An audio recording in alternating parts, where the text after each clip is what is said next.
एक दूसरे के खिलाफ बदगुमानियां पैदा होती हैं। इसीलिए कुरान ने कहा या अय्युहल्लज़ीना आमनुज्तनिबू कसीरम मिनज़्ज़न, आई ईमान वालों बहुत ज्यादा बदगुमानी करने से बचो, बहुत ज्यादा लोगों के बारे में बुरे ख्यालात अपने दिल में न लाया करो।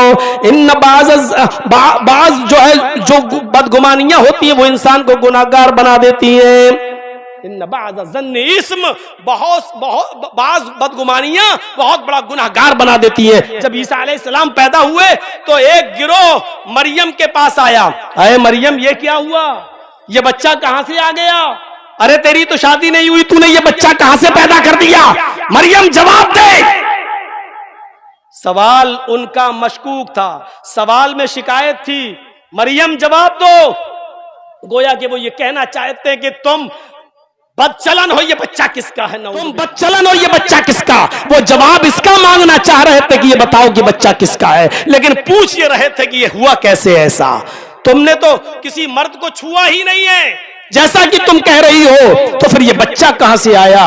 हजरत मरियम ने कुछ नहीं कहा, सिर्फ उस बच्चे की तरफ इशारा कर दिया और कहा जाओ इससे बात करो, जाओ इसी से गुफ्तगू करो, इसी से पूछ लो कि तुम्हारा बाप कौन है, इसी से पूछ लो। अरे हमसे क्या पूछते हो, ये बच्चा पैदा हुआ इसी के पास जाओ। जब मरियम ने कहा कि इससे पूछो, तो वो जमात, वो गिरोह जो इल्जाम लगा रही थी अभी मरियम के ऊपर, वो कहती है मरियम तुम्हारा दिमाग खराब है, आए ईसा की मां, आए जकरिया की सरपरस्ती में पली हुई मरियम, तेरा दिमाग खराब है, तू इस बच्चे से बात करने के लिए हमसे कह रही है, इस बच्चे से मैं बात करूं, कैफ़ नुकल्लिमु मन कान फिल महदी सबिय्या। आए मरियम तू इस बच्चे से कहती है कि बात करो, ये बच्चा क्या बोलेगा, ये हमसे क्या कलाम करेगा। जो बच्चा पालने में झूल रहा हो, जो चुसनी लगाओ तो दूध पीता हो, जो शीर ख्वार बच्चा हो, उस बच्चे से हम कैसे कलाम कर सकते हैं, और वो बच्चा हमारी बात को कैसे समझ सकता है। कैफ़ नुकल्लिमु मन काना फिल महदी सबिय्या, इस बच्चे से हम कैसे कलाम करेंगे जो अभी गहवारे में, जो अभी पालने के अंदर झूल रहा है, मैं उस बच्चे से कैसे हम उससे बात कर सकते हैं, और वो बच्चा हमारी बात का क्या जवाब देगा। उस बच्चे ने सुन लिया, ईसा अलैहिस्सलाम ने जो भी छोटे हैं सुन लिया, उसी गहवारे से, उसी महद से, उसी झूले से वो जवाब देते हैं, इधर आओ। छोटा सा बच्चा क्या जवाब देता है, कुरान गवाह है, इन्नी अब्दुल्लाह, मेरी मां के ऊपर इल्जाम मत लगाओ, मेरी मां को गलत नजरों से मत देखो, मेरी मां ने कोई गलत काम नहीं किया। आए मेरी मां से उल्टे सीधे सवाल करने वालों, इन्नी अब्दुल्लाह, मैं अल्लाह का बंदा हूं। ईसा अलैहिस्सलाम जो अभी बच्चे हैं वो जवाब दे रहे हैं, इन्नी अब्दुल्लाह, मैं अल्लाह का बंदा हूं, अतानियल किताबा वजालनी नबिया वजालनी मुबारकन ऐनमा कुन्तु वऔसानी बिस्सलाती वज़्ज़काती मा कुन्तु मा दुमतु हय्या। ये छोटे से बच्चे ने जवाब दिया, ये कुरान उठाकर पढ़ो और देखो, कुरान उठाकर पढ़ो और देखो। छोटा सा बच्चा जो जवाब दे रहा वो क्या है, आए मेरी मां पर तौबा से उल्टे सीधे सवाल करने वालों सुनो, इन्नी अब्दुल्लाह, मैं अल्लाह का बंदा हूं, अतानियल किताब, अल्लाह ने मुझे किताब देकर भेजा है, मुझे इंजील अता फरमाई है, मुझे इंजील दी है, मुझे किताब दी है, वजालनी नबिया, और अल्लाह ने मुझे नबी बनाकर भेजा है, नबी, वजालनी मुबारकन ऐनमा कुन्तु, और मैं जहां कहीं भी रहूंगा मुझे अल्लाह ने बाबरकत बनाकर भेजा है, मुझे बरकतों से नवाजा है, मैं मुबारक हूं जहां भी हूंगा, अल्लाह ने मुझे बाबरकत बनाकर भेजा है। वऔसानी बिस्सलाती वज़्ज़काती मा दुमतु हय्या, और उसी मेरे अल्लाह ने मुझे हुक्म दिया है कि जब तक मैं जिंदा रहूं नमाज पढ़ता रहूं और ज़कात देता रहूं, नमाज पढ़ता रहूं और ज़कात देता रहूं। ईसा अलैहिस्सलातु वस्सलाम के ऊपर भी नमाज फर्ज थी, जिस नमाज को हम बड़ी आसानी के साथ छोड़ देते हैं, जिस नमाज को हम बड़ी आसानी के साथ छोड़ देते हैं।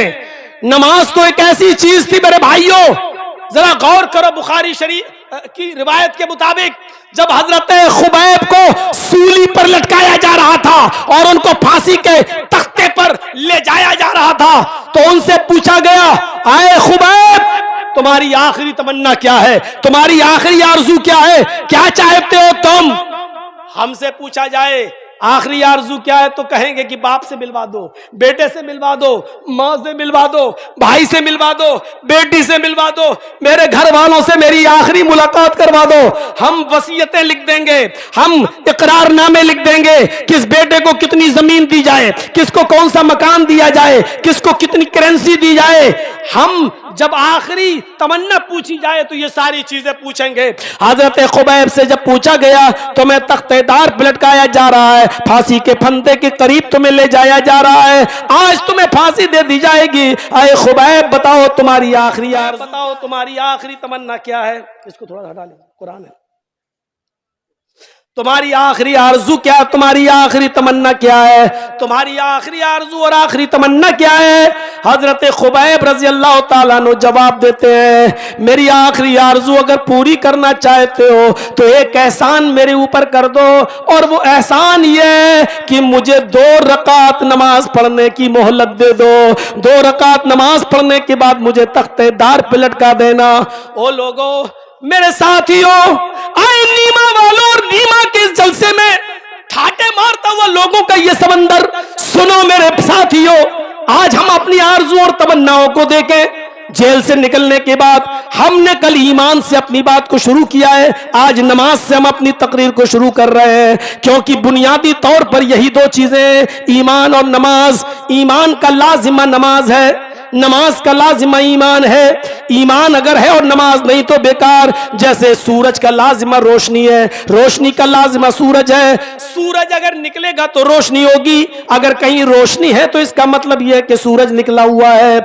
आग जहां जल रही है तो इसका मतलब यह है कि हरारत है, गर्मी होगी।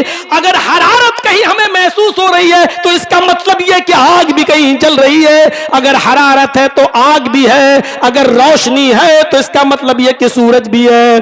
अगर ईमान हमारे अंदर है तो नमाज जरूरी है, अगर ईमान नहीं है, अगर सूरज नहीं है तो रोशनी नहीं है, आग नहीं है तो हरान नहीं है, तो नमाज भी हमारे अंदर नहीं है। एक बात बहुत गौर से सुन लो, बहुत ही अच्छी मिसाल से मैंने समझाया है कि नमाज का लाजिमा, ईमान का लाजिमा नमाज है। जैसे सूरज का लाजिमा रोशनी है, सूरज अगर हमें दिखाई दे रहा है तो उसकी रोशनी जमीन पर हमें जरूर दिखाई देगी।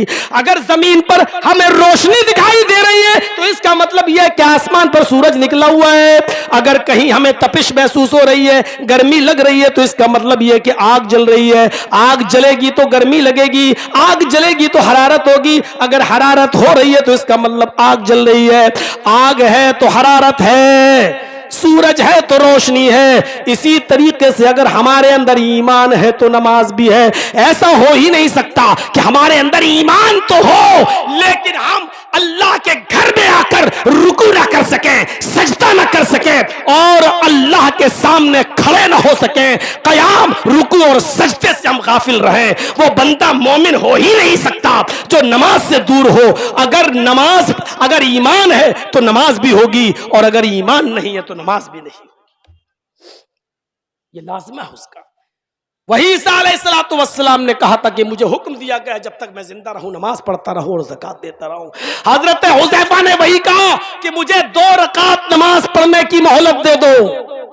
उन काफिरों ने कहा कि ठीक है, मरने तो जा ही रहा है, फांसी के फंदे पे तो लटकने जा ही रहा है, जाओ इसको नमाज पढ़ लेने दो, जाओ इसको नमाज पढ़ लेने दो। 2 रकात नमाज पढ़ने की मोहलत दे दी। हजरत हुज़ैफा ने जल्दी से अल्लाहु अकबर कहा और छोटी छोटी सी सूरतें पढ़कर हल्की सी 2 रकातें पढ़ ली और सलाम फेर कर फांसी के फंदे के करीब चले गए, रस्सी को अपने गले में डालने लगे और फरमाया, लोगों,